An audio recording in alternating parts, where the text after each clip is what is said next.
예, 안녕하세요.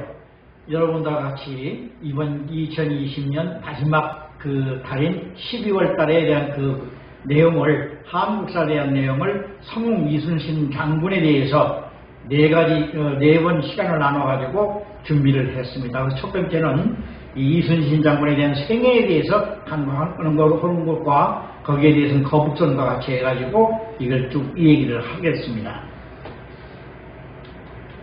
이순신 장군은 1545년에 인종 1년 때 3월 8일 날 한양 건천동에서 태어나셨고 이정의 삼남으로 태어나가지고 1598년 선조습 31년인 11월 29일 날 노량해전 관음포에서 정부총탄에 전사를 하셨습니다.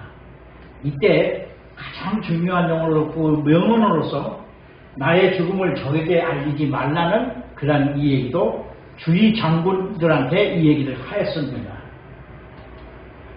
이순신 장군은 가장 중요한 대언은 이 양반이 역사 속의 군인이자 성웅이었습니다. 오직 지금까지 우리의 모든 역사 속 반만년의 역사 중에서 이순신 장군만큼 패전하지 않고 오직 이기긴 전승을 했습니다. 전승.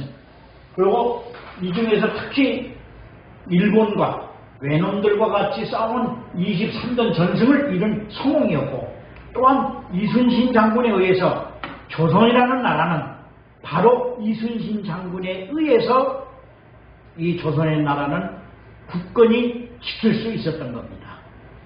즉 일본으로부터 넘어온 많은 그런 배와 또한 육상에 있는 보급로와 완전히 차단시킴으로써 최초에는 파죽지세를 해가지고 바로 우리 선조대왕이 의주, 지금 신의주인 거기까지 도망갔었는데, 그럼에도 불구하고 계속해서 바로 육상에 진입된 육상 군인이, 일본 군인이 모든 보급품이 제대로 원활하게 지원이 되지 않았기 때문에 즉 일본은 물러나게끔 되었습니다. 뿐만 아니라 충무공의 용어도 원래는 선조대왕께서 의병장 김시민과 같은 여러 장군들이 많은 칭호 받을 수 있는 받은 칭호지만은 완전히 성웅이라는 충무공이라는 용어는 바로 이순신 장군만 혼자 오늘날 역사에 그렇게 증명을 할 수가 있었고, 또 많은 대한민국 현 국민들이 학생을 유시해서 나이 드신 분까지 전부가 성웅이라는 소리를 인정을 하고 그걸 보통 사람으로서 범정하지는 못했기 때문에 인정을 하게끔 되어 있습니다. 이순신 업적은 이 양반이 원래가 32전에 원래 무과시험을 봤음에도 불구하고 그 양반이 낙마를 해서 낙상을 했기 때문에 그거는 나오지 제대로 이 무과급제를 되지를 못했는데, 이 사람이 32세에 선조 9년 때 2월 신년시 무과급제라는 건 뭐냐면, 신년은 3년에 한 번씩 정규 시험입니다. 그래서 4대부 집은 문과를 시험 보고 무인 집안은 바로 무과 시험을 보는데 3년에서 급제를 해가지고 바로 그때 지금으로 말하자면 소위 권지 훈련은 봉사해서 종국품을 해서 최초의 벼슬을 받게끔 되었습니다. 그래서 이제 쭉 시간이 지나오면서 이 사람이 꼭 수군 장군만 한 것이 아니라 저기 바로 여진족 토벌 공을 해서 종육품 훈련은 청군도 되셨고, 그 다음에 또 선조 19년에는 조산보 만호로 임명이 돼가지고 중령, 오늘날 대대장급입니다. 중령이 있었고, 이게 종 4품 이상은 바로 장군 칭호를 받을 수 있습니다.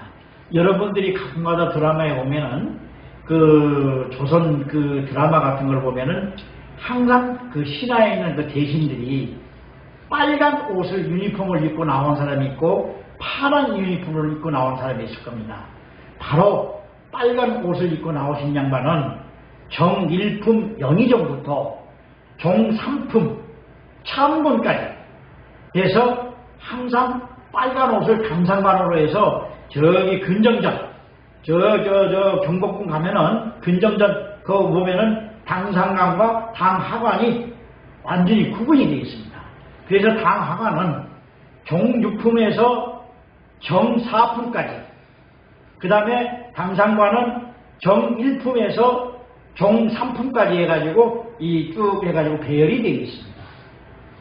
또한 1587년도 43세 때 선조 20년에 바로 10월 녹둔도 전투 발발해가지고 북병사 이기적의 지원을 요청했으나 거절해가지고 아주 꼬장꼬장했습니다. 이순신 장군이 정계에서도 중앙에서도 알아볼 수 있는 꼬장꼬장한 사람이다 보니까 거기에서 모함을 받아가지고 바로 원율에 의해서 모함에 의해서 백의종군을 하기 그 이전에 1587년 즉 임진왜란이 발발한 것 5년 전에 바로 해서 1차 백의종군을 했었습니다. 그 이후에 선조 21년도에 여진주 공격을 참여해가지고 사면이 받아서 바로 1592년이 임진왜란이 발발했는데 4월 13일 날 임진왜란이 발발했는데 그 전에 바로 이 선조대왕께서는 처음에 이순신 장군을 이양복이나 그 다음에 권율 장군의 추천에 의해서 이 양반이 그냥 능력을 알기 때문에 많이 임명을 했었는데 바로 이 사람이 언제 했느냐면 1591년 바로 임진왜란이 발발하기 1년 전에 이역기와 이청, 양홍기 등을 같이 남의 요지에 명령을 하면서 특혜를 시키면서 바로 이순신 장군을 바로 전라 자수사 통제사로서 임명을 이역기와 같이 우수영 통제사관은 이역기고 자수영 통제사는 이순신 장군 해가지고 같이 임명을 시켜놨습니다. 그러면서 바로 1년 동안 안에 거북손을 14척을 건조를 했습니다. 그것이 뭐냐면 바로 선조 25년 4월 12일 날이 뭐냐면은 4월 13일이 임진왜란이 발발한 그 해입니다. 그 날짜고. 근데 바로 하루 전날 거북선 14척이 건조가 완료가 됐습니다. 그래서 이 거북선을 보면은 크게 장군정이라고 큰 대포입니다. 이게 화살이 굉장히 큽니다.